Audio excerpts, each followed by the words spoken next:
Selamat siang untuk kita semua. Semoga kita senantiasa dilindungi oleh Sang Khalik Agung dimanapun teman-teman berada.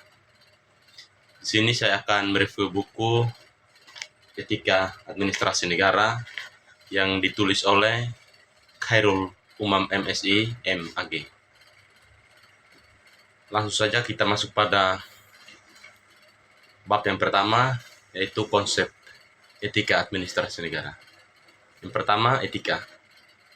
Etika berasal dari bahasa Yunani yaitu ethos, yang berbunyi tempat tinggal yang biasa. Adapun etika atau ethos yang berarti tumbal dari kebiasaan, merupakan cabang utama filsafat yang mempelajari nilai atau kualitas, yang mempelajari studi mengenai standar dan penilaian moral. Yang kedua, administrasi. Ilmu administrasi merupakan hasil pemikiran penalaran manusia yang disusun berdasarkan rasionalitas dan sistematika yang menggunakan kejelasan tentang objek formal, yaitu pemikiran untuk menciptakan suatu keteraturan dari berbagai aksi dan reaksi yang dilakukan oleh manusia dan objek material. Yang ketiga, negara. Pertama, pengertian negara. Kata negara sama dengan state dalam bahasa Jerman atau state dalam bahasa Inggris, memiliki dua arti. Yang pertama, negara adalah masyarakat atau wilayah yang merupakan satu kesatuan politis, atau yang kedua, negara adalah lembaga pusat yang menjamin kesatuan politis yang menata sehingga menguasai wilayah itu. Yang kedua, unsur-unsur negara.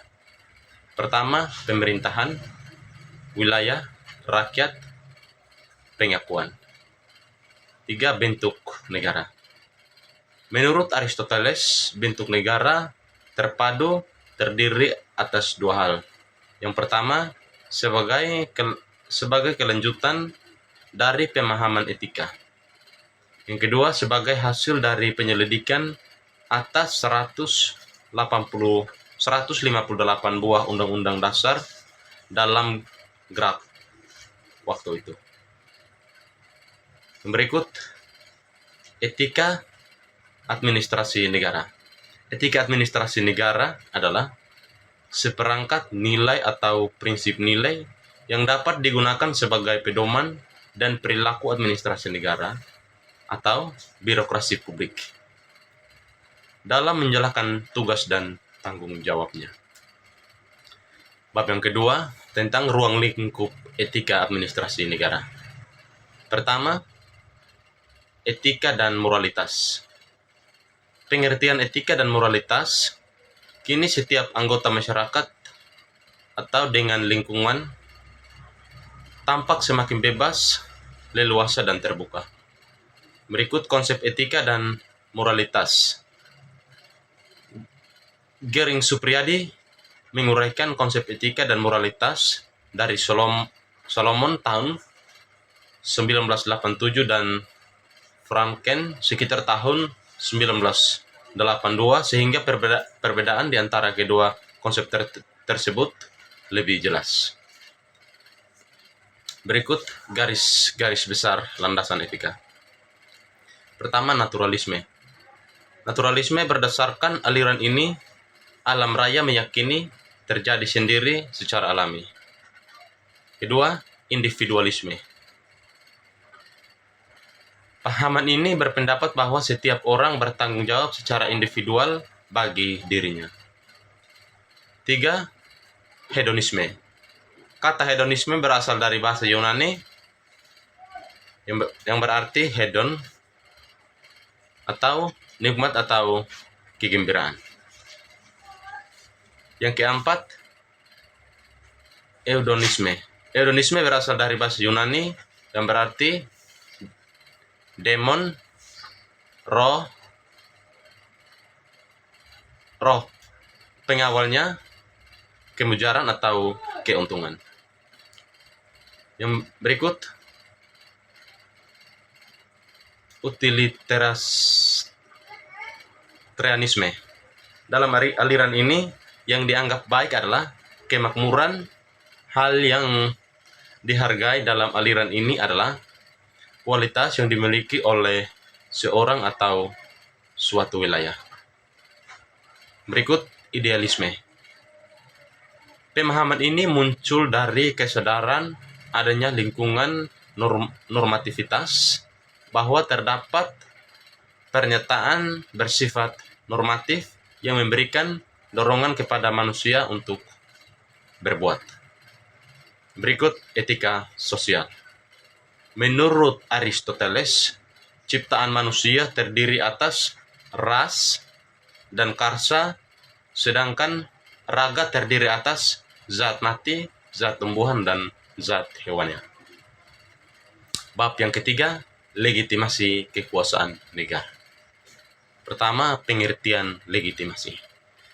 Sebelum membahas arti legitimasi kekuasaan, kita harus memahami yang dimaksud dengan kekuasaan itu sendiri. Jadi kekuasaan adalah kewenangan yang didapatkan oleh seorang atau kelompok untuk menjalankan kewenangan tersebut sesuai dengan kewenangan tersebut. Yang berikut, jenis legitimasi. Pertama, legitimasi sosiologis.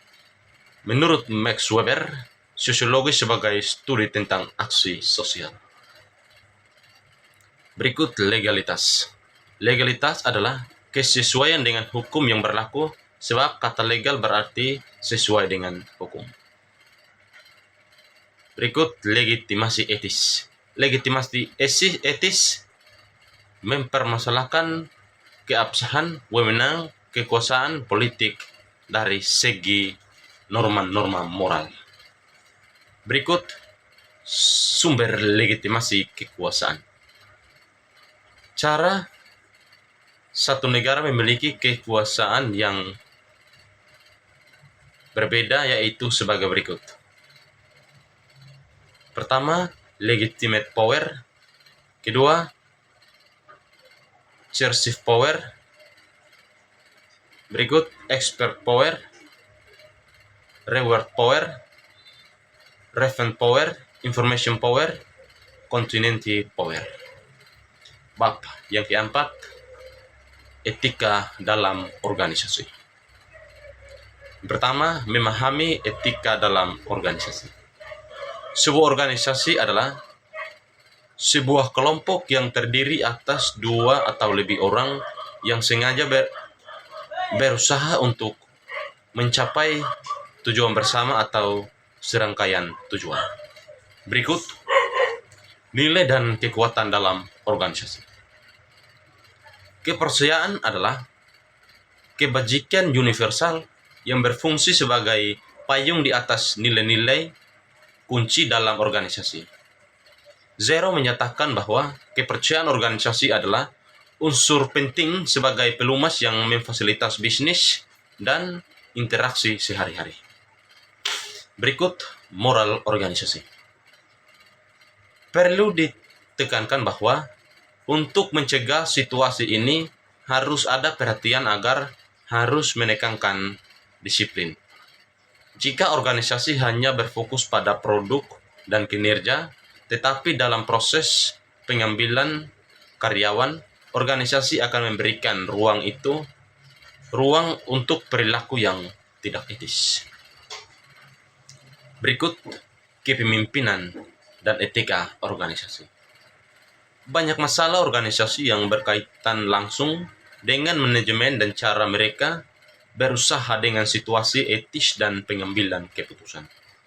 Berikut, karakteristik etika organisasi.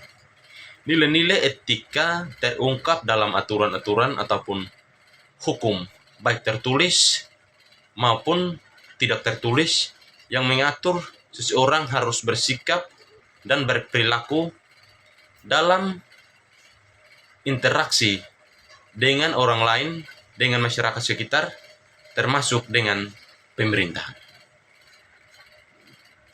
Berikut kode etik dalam organisasi. Kode etik organisasi bukanlah sejumlah dokumen yang sama satu sama lain. Tidak ada peran atau sumber dari isi kode etik perilaku organisasi, tidak ada kumpulan kriteria yang memadu organisasi dalam merancang arah tersebut. Berikut budaya dan etika organisasi. Karena organisasi memilih individu yang mereka pekerjakan, organisasi itu harus mengambil sebagai tanggung jawab atas tindakan karyawannya. Bab yang kelima, etika untuk birokrasi. Pertama, pengertian birokrasi.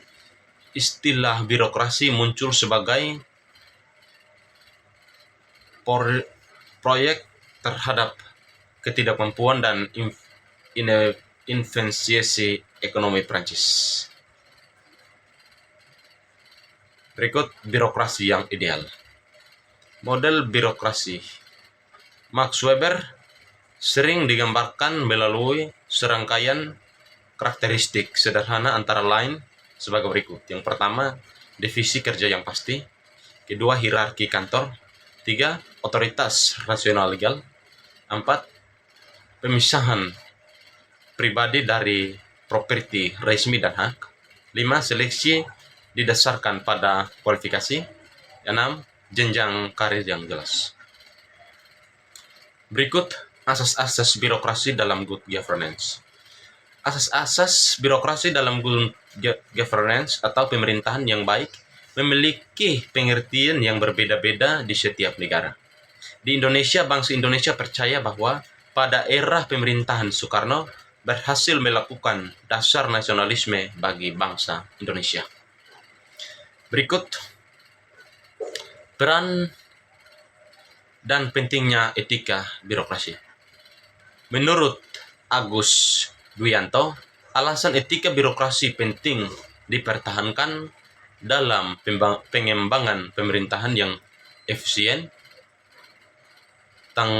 tanggapan dan akuntabel, yaitu masalah yang dihadapi oleh birokrasi pemerintah pada masa mendatang akan semakin kompleks. Berikut pembentukan etika birokrasi. Terbentuknya etika birokrasi tidak terlepas dari kondisi yang ada dalam masyarakat yang bersangkutan sesuai dengan aturan, norma, kebiasaan atau budaya di tengah-tengah masyarakat dalam komunitas tertentu. Berikut pelaksanaan etika birokrasi. Menurut Yahya Muhaimin, sekitar tahun 1991, birokrasi merupakan keseluruhan aparat pemerintahan, baik sipil maupun militer, yang bertugas membantu pemerintah menerima gaji dan pemerintah karena statusnya. Bab yang keenam, menganalisis etika dan pelayanan publik. Yang pertama, definisi etika pelayanan publik. Menurut Denhart, dalam Keban Etika Pelayanan Publik diartikan sebagai standar dan filosofi standar atau kode etik yang harus dipenuhi keinginan pelayanan publik atau administrator publik. Berikut konsep etika dalam pelayanan publik. Menurut yang berikut konsep etika dalam pelayanan publik.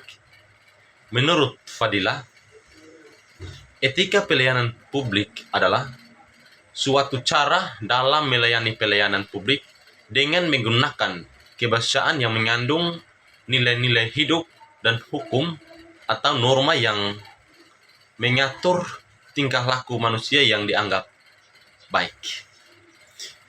Berikut paradigma etika dalam pelayanan publik. Dalam paradigma atau dikotomi politik dan administrasi, sebagaimana dijelaskan Wilson dan dalam Widodo pemerintahan memiliki dua fungsi yang berbeda, yaitu fungsi politik yang berkaitan dengan kebijakan atau layanan yang menjadi keinginan negara atau fungsi administrasi, yaitu karena dengan pelaksanaan kegiatan. Berikut tentang etika pelayanan publik menurut Undang-Undang Dasar Nomor 25 Tahun 2009.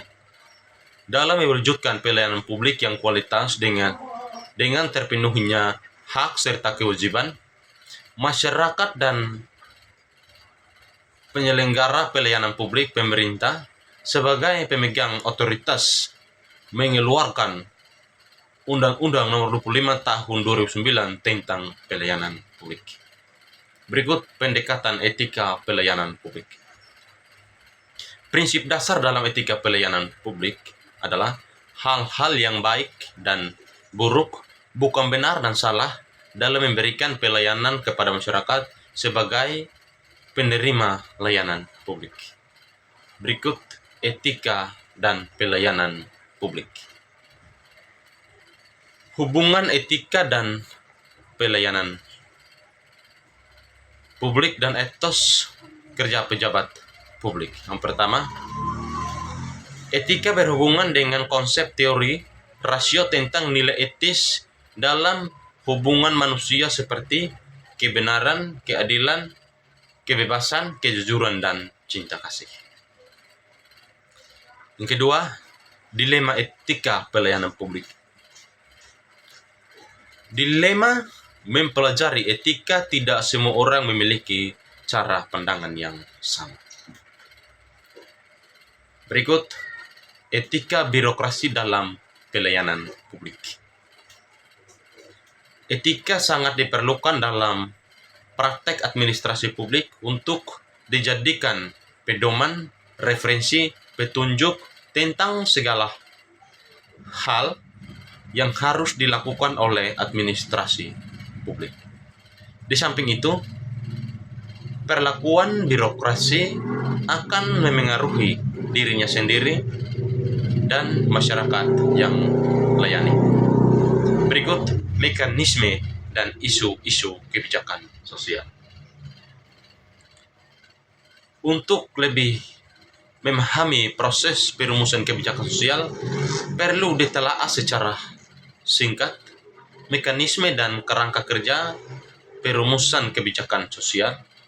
Telah ini akan membantu dalam memahami peran lembaga atau aktor yang terlibat dalam merumuskan kebijakan sosial. Bab yang ketujuh tentang etika dalam kebijakan publik. Pertama, pengertian kebijakan sosial dan analisis kebijakan sosial. Selain ditentukan oleh kualitas pelayanan langsung yang bersifat mikro, keberhasilan pembangunan kesenjangan juga dipengaruhi oleh sistem dan arah kebijakan sosial yang bersifat makro. Berikut proses pembuatan kebijakan publik.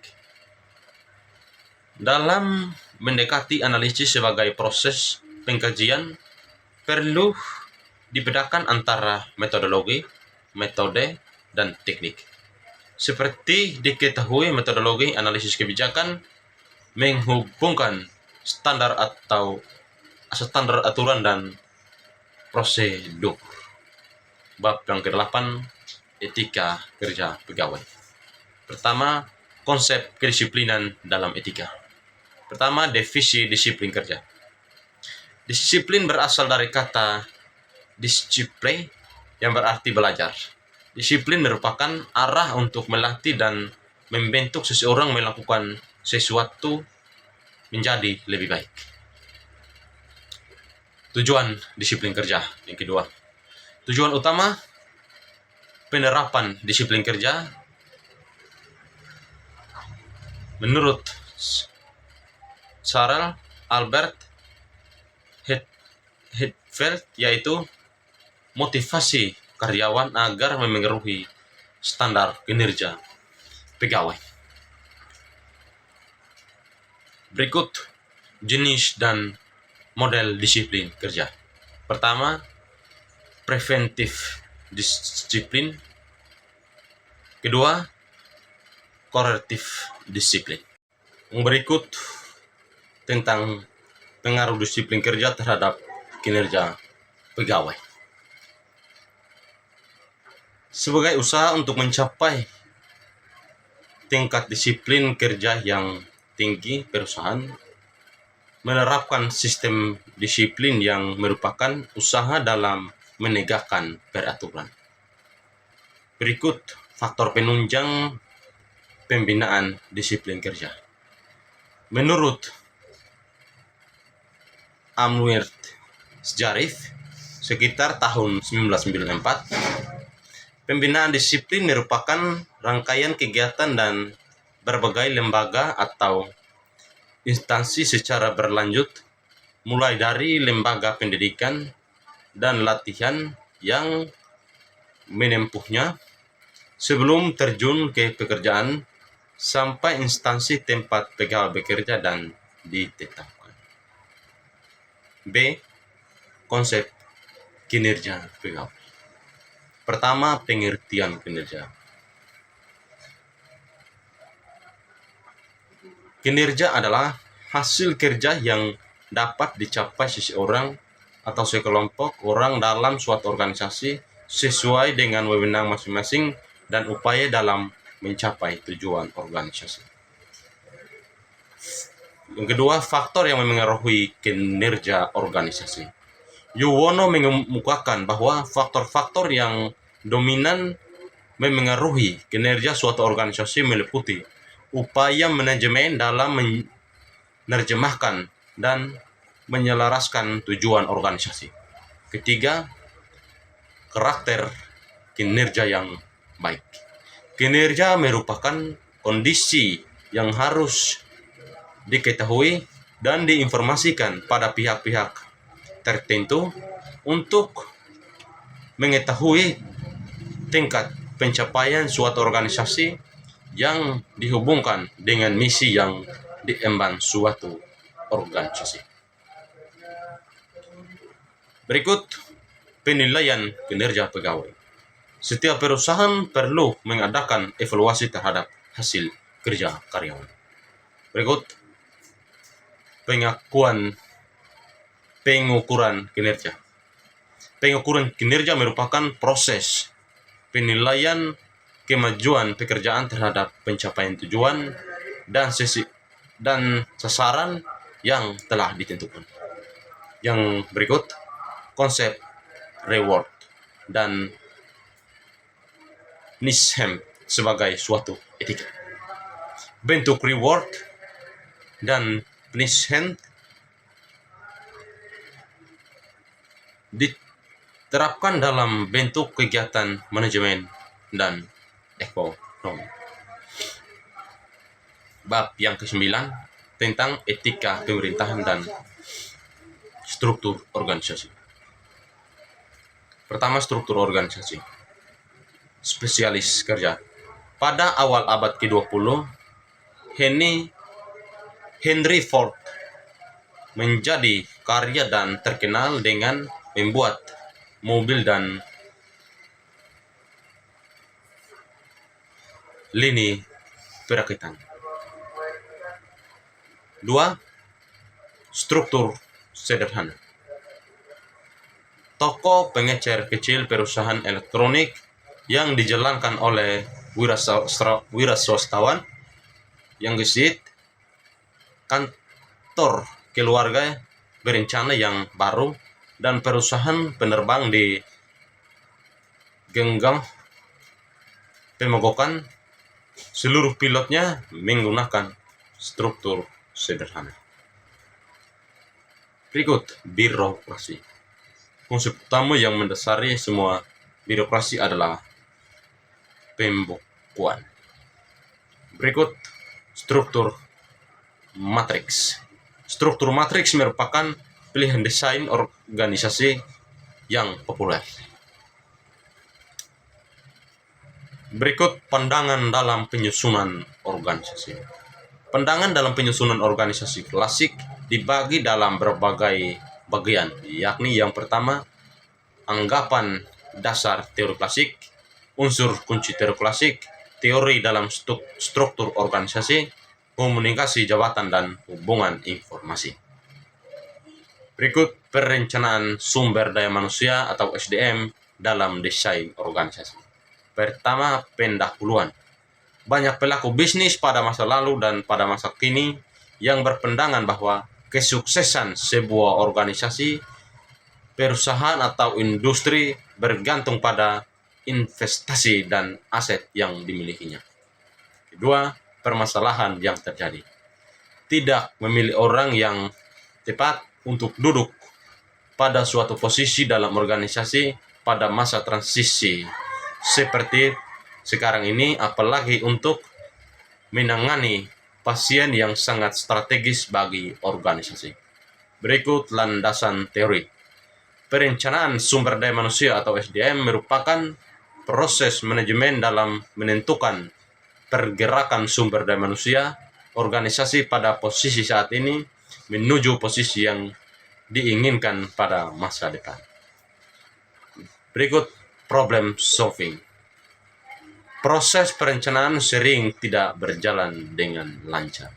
Berikut etika organisasi pemerintahan. Yang pertama, dimensi etika dalam organisasi. Dalam konteks organisasi, etika organisasi dapat berarti pola sikap dan perilaku yang diharapkan dari setiap individu dan kelompok anggota organisasi. Berikut etika dalam pemerintahan.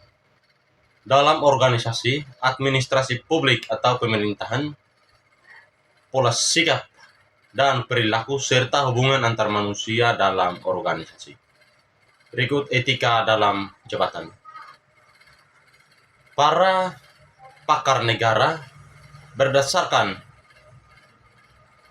Undang-Undang Nomor 28 Tahun 1999 tentang penyelenggaraan negara yang bersih dan bebas dari korupsi, kolusi, dan nepotisme atau KKN. Berikut good governance sebagai tren global etika pemerintahan.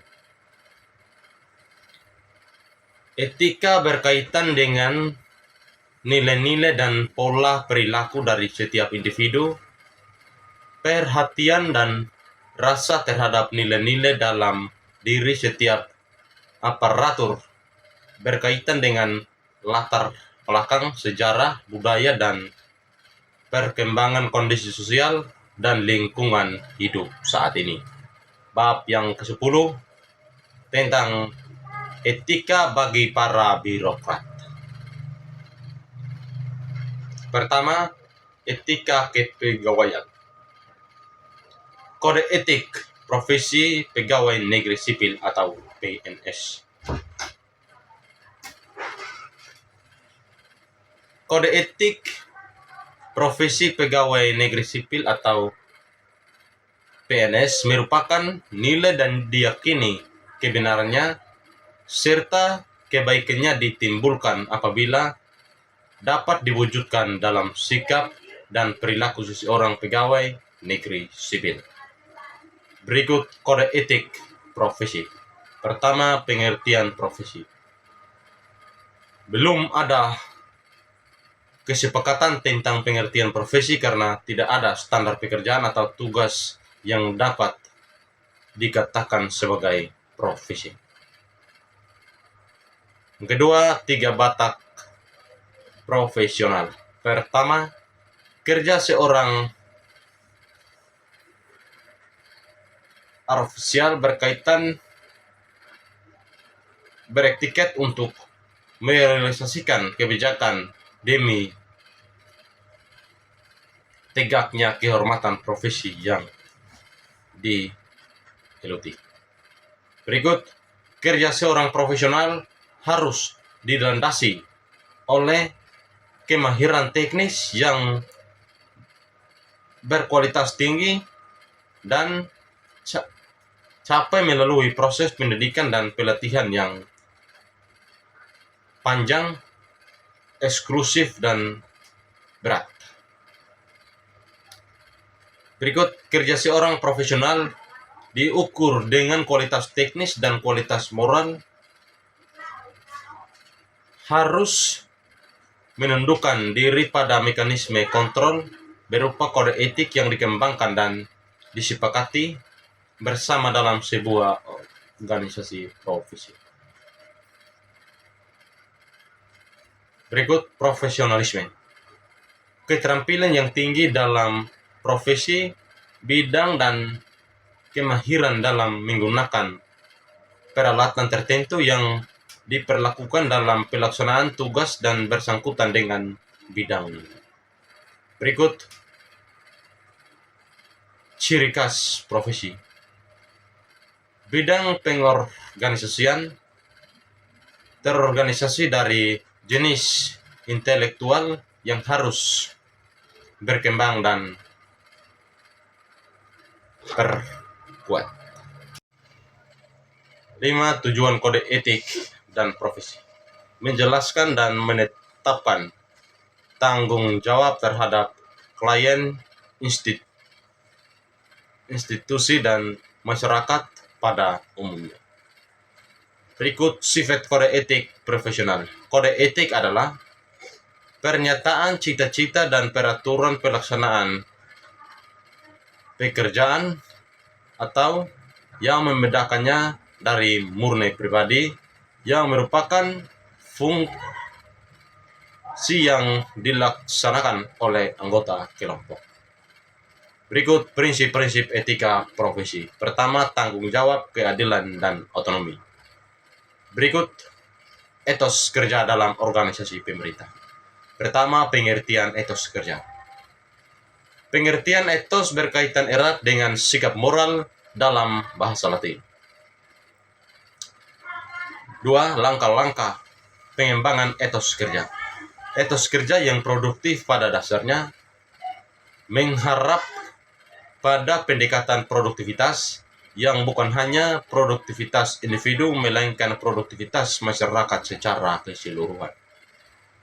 3. Ruang lingkup nilai budaya dalam organisasi.